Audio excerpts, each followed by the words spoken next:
Scope of chartered accountant. आज हम इस वीडियो में डिस्कस करेंगे कि चार्टर्ड अकाउंटेंट क्या क्या काम करता है।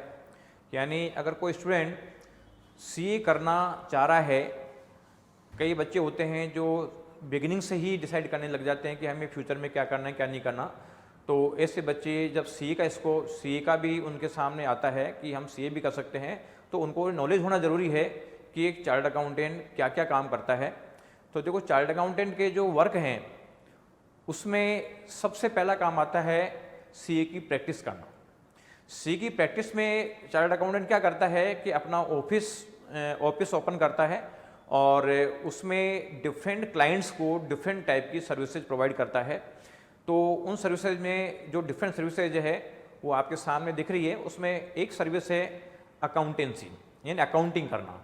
यानी हर बिजनेस में अकाउंटिंग की रिक्वायरमेंट होती है और कई बिजनेसमैन जैसे अपना अकाउंटेंट अपॉइंट कर लेते हैं, लेकिन उसको कंसल्ट करने के लिए या उसको एडवाइस देने के लिए कि किस तरीके से क्या क्या रूल्स फॉलो करते हुए हमें अकाउंटिंग करनी है और किस तरीके की फॉर्मेट में अकाउंटिंग करनी है, कैसे accounts profit and loss account बनेगा, कैसे बैलेंस शीट बनेगा, ये सारी कंसल्टेंसी के काम के लिए वो चार्टर्ड अकाउंटेंट को अपॉइंट करके रखते हैं, जिससे कि उनका अकाउंटेंट सीए के डायरेक्शन में रह के अकाउंटिंग का वर्क करता है और ये चार्टर्ड अकाउंटेंट की अकाउंटिंग प्रैक्टिस कहलाती है। इसके अलावा जो नेक्स्ट जो प्रैक्टिस का स्कोप है वो है ऑडिट में। ऑडिट में क्या करता है कि जो अकाउंट्स कंपनी प्रोड्यूस करती है सीए के सामने, वो सर्टिफाई होने जरूरी होते हैं, उस पर ऑडिट रिपोर्ट आना जरूरी होता है और ऑडिट रिपोर्ट इस बात का ओपिनियन होता है सीए का कि ये ट्रू एंड फेयर हैं। तो जो अकाउंट्स कंपनी प्रोड्यूस कर रही है उसको सर्टिफाई करने का काम चार्टर्ड अकाउंटेंट करता है। तो ये भी एक स्कोप है।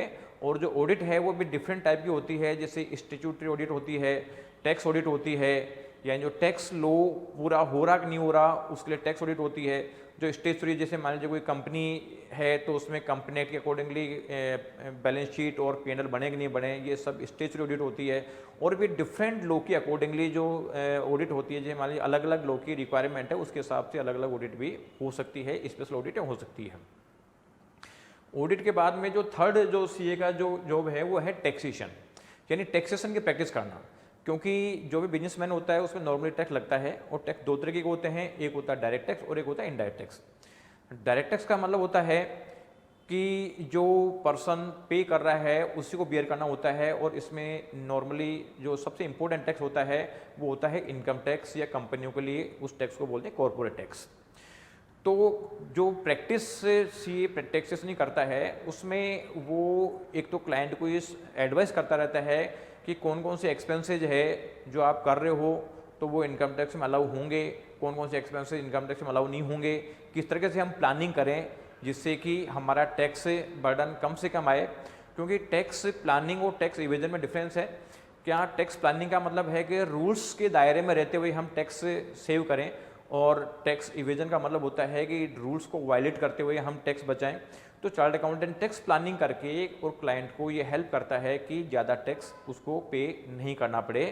और इसके अलावा टैक्सेशन में जो इनकम टैक्स रिटर्न फाइल करनी होती है, कभी इनकम टैक्स रिटर्न जो हम फाइल करते हैं उसमें एसएससी और टैक्सेशन अथॉरिटी के बीच में अगर डिस्प्यूट हो जाता है तो उसमें अपील करने का काम या सूट फाइल करके केस लड़ने का काम, ये काम भी चार्टर्ड अकाउंटेंट करते हैं।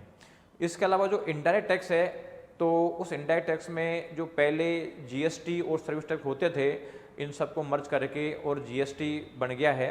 जो पहले सेल टैक्स और जो सर्विस टैक्स होते थे इनको मर्ज करके जीएसटी बना दिया, गुड्स एंड सर्विस टैक्स। यानी जो सर्विसेज और गुड्स हम प्रोवाइड कर रहे हैं उस पर कैसे टैक्स लगेगा, जो हम टैक्स पे कर रहे हैं उसमें से कौन सा इनपुट क्रेडिट हमें मिल जाएगा, और ये सारी की सारी कंसल्टेंसी करने का काम चार्टर्ड अकाउंटेंट करता है। क्योंकि इसमें जो टैक्सेशन लॉ होते हैं उसमें बहुत सारी कंप्लायंसेस पूरी करनी होती है। तो कंप्लायंसेस के लिए एक्सपर्ट पर्सन चाहिए और वो पर्सन चार्टर्ड अकाउंटेंट होता है। साथ में जो टैक्सेशन की जो जीएसटी रिटर्न फाइल करने के साथ में अगर कभी डिस्प्यूट हो जाए तो उसका असेसमेंट करवाना और जो डिस्प्यूट को सेटल करना, ये सारा का सारा जो काम है ये चार्टर्ड अकाउंटेंट टैक्स प्रैक्टिस में करता है। इसके अलावा टैक्स के आगे कंसल्टेंसी की बात भी आती है। तो चार्ट अकाउंटेंट का जो प्रैक्टिस में एक स्कोप है कंसल्टेंसी, वो डिफरेंट मैटर्स में कंसल्टेंस देता है। जैसे मान लीजिए आपको कोई डिसीजन मेकिंग करनी है और डिसीजन मेकिंग को करने के लिए उसको सर्टेन रेशियोज वगैरह और कैलकुलेट करने हैं, तो वो अपने इंडस्ट्री का एनालिसिस करके और उसके बेसिस पे पार्टी को या अपने क्लाइंट को कंसल्टेंसी दे सकते हैं कि ये सही है कि नहीं है। इसके अलावा बहुत सारे जो रेगुलेशंस हैं, जैसे इंश्योरेंस एक्ट है, बैंकिंग रेगुलेशन एक्ट है, और ये सारे के सारे एक्ट में लोग की डिफरेंट कंप्लायंसेज पूरी करनी होती है। तो ये कंप्लायंसेज क्या क्या है, उसको कैसे कैसे पूरा कर सकता है, ये सारी की सारी कंसल्टेंसी का काम भी चार्ट अकाउंटेंट करता है। इसके अलावा जो एक स्कोप आया है वो है इंसॉल्वेंसी एक्ट। जब से इंसॉल्वेंसी एक्ट आया है उसके बाद में बहुत सारे चार्टर्ड अकाउंटेंट्स इंसॉल्वेंसी की प्रैक्टिस भी कर रहे हैं।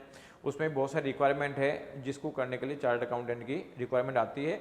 इसके अलावा बहुत सारे ऐसे फील्ड हैं जो अपन को आइडिया ही नहीं है कि क्या क्या प्रैक्टिस कर सकता है। बहुत सारे लॉज हैं जिसमें चार्टर्ड अकाउंटेंट प्रैक्टिस कर सकता है।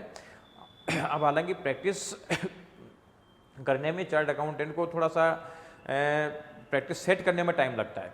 जैसे मान लीजिए कोई पर्सन है और चाहता है कि सीए करने के बाद मैं प्रैक्टिस सेट करूं, तो हो सकता है उसको 2-3 साल प्रैक्टिस सेट करने में लग जाए।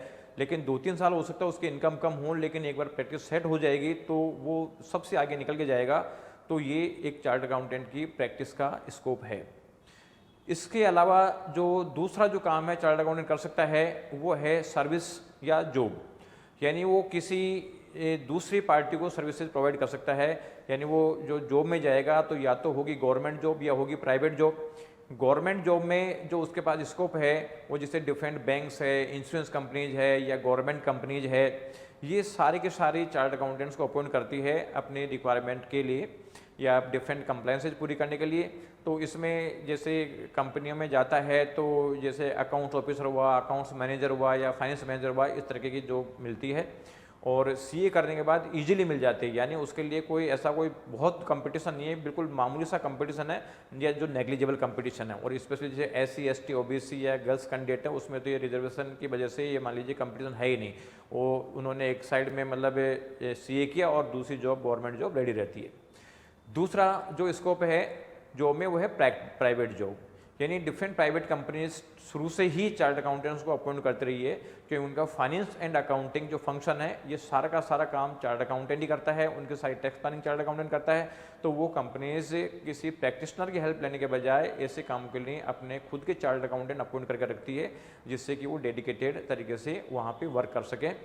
तो और यहाँ पर भी प्राइवेट जॉब में जैसे अकाउंट्स मैनेजर हुआ, फाइनेंस मैनेजर हुआ, ये जो सीएफओ होता है, ये सारे के सारे जो जॉब हैं वो चार्टर्ड अकाउंटेंट्स के लिए ही होते हैं। ये दो तो देखो दो स्कोप जो है वो शुरू से ट्रेडिशनली चले आ रहे हैं, यानी प्रैक्टिस और जॉब। और जॉब में जो स्टूडेंट को जो नॉर्मली कोई सीए बन के निकलता है तो ये 10 to 12 लाख का पैकेज तो उसको आसानी से मिल जाता है, उसके लिए उसको कोई ज़्यादा परेशानी नहीं होती। हाँ, ये 10-12 तो उनको मिल जाता है जो फर्स्ट टाइम में सीए कर लेते हैं, यानी बिना किसी रैंक के। लेकिन अगर मान लीजिए रैंक्स हो या अच्छी क्वालिटी है, अच्छी ट्रेनिंग करी की उसने, तो उसमें उसको 30 to 40 लाख भी इजीली मिल जाते हैं। और बाद में जो फ्यूचर में इंक्रीज होगा वो तो अलग है, मैं स्टार्टिंग पैकेज की बात कर रहा हूँ। और फॉरेन में जाते हैं तो फॉरेन में तो वैसे भी क्या है कि डॉलर्स में या दूसरी करेंसी मिलता है। जैसे मान लीजिए अमेरिका चला गया, डॉलर $2 लाख का पैकेज मिल गया। अब $2 लाख का इंडियन रेट अराउंड 75 के आसपास चलता है, तो 75 को मल्टीप्लाई कर दो 1.5 करोड़ का पैकेज हो गया। तो ये 1.5 करोड़ का पैकेज अमेरिका में भी उसको मिल सकता है या डिफरेंट जगह आउटसाइड में मिल सकता है। ये दो ट्रेडिशनल स्कोप के अलावा जो थर्ड स्कोप है वो है बिजनेस।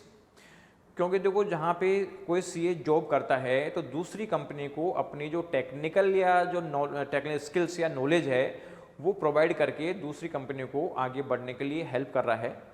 तो क्योंकि जब चार्टर्ड अकाउंटेंट ट्रेनिंग कर रहा होता है, स्टूडेंट जब ट्रेनिंग कर रहा होता है 3 साल की आर्टिकलशिप जिसको बोलते हैं, उसमें वो डिफरेंट बिजनेसेस की ऑडिट करता है, डिफरेंट को कंसल्टेंसी प्रोवाइड करता है, उनका टैक्सेशन मैटर देखता है, तो उनके अकाउंट्स और सारे जो भी कंपनियों की सिक्रेसी होती है वो सारी उसके नॉलेज में होती है। और उसके बेसिस पे उसमें ये चीज़ तो सेंस डेवलप हो जाता है कि कौन सा बिजनेस किस तरीके से किया जाता है। तो वो अगर पर्सन बिजनेस भी स्टार्ट करता है तो बाकी पर्सन्स के मुकाबले में अपना अच्छी तरीके से बिजनेस को तुरंत प्रॉफिटेबल पोजीशन में ला सकता है और अच्छा बिजनेस को ग्रो कर सकता है। तो कोई ज़रूरी नहीं है कि पर्सन ये जॉब या प्रैक्टिस करे वो अपना बिजनेस भी स्टार्ट कर सकता है। बहुत सारे ऐसे पर्सन हैं जो चार्टर्ड अकाउंटेंट है और उन्होंने अपना बिजनेस सेट करके और अच्छा अमाउंट अर्न कर रहे हैं और अच्छे लेवल पे वो पहुंच गए हैं। तो चार्टर्ड अकाउंटेंसी में कोई यही नहीं कि साहब ये हमारा जो है प्रैक्टिस या सर्विस हो वो अपना पर्सनल बिजनेस भी करेगा तो बाकी पर्सन के मुकाबले में उसको बेनिफिट मिलेगा। तो ये सारे स्कोप जो मैंने आपको सीए के बताए हैं, इसके अलावा भी और भी बहुत सारे स्कोप है जो पर्सन वो कर सकता है। तो कोई भी पर्सन या स्टूडेंट है और वो सोच रहा है कि मैं सीए करूं फ्यूचर में, तो उसको ये आइडिया होना ज़रूरी है कि जिस कोर्स को मैं कर रहा हूं उस कोर्स में क्या क्या स्कोप अवेलेबल हैं। तो उसके बेसिस पे उसका डिसीजन मेकिंग ईजी हो जाता है। क्योंकि अगर मान लीजिए किसी पर्सन ने बिना सोचे समझे कोई डिग्री ले ली, पता चले बाद में कि साहब उसका वैल्यू है भी कि नहीं है, कहाँ कहाँ क्या क्या कर सकता है, ये नॉलेज रखना बहुत ज़रूरी है। इसलिए आप अगर कोई सीए करना चाहते हैं तो ये ध्यान रखें कि सीए करने पे बहुत सारे स्कोप अवेलेबल है, जो 3 स्कोप तो मैंने बता दिया आपको। और ये बात पक्की है कि अगर कोई सीए कर लेता है तो वो अनएम्प्लॉय नहीं रहेगा।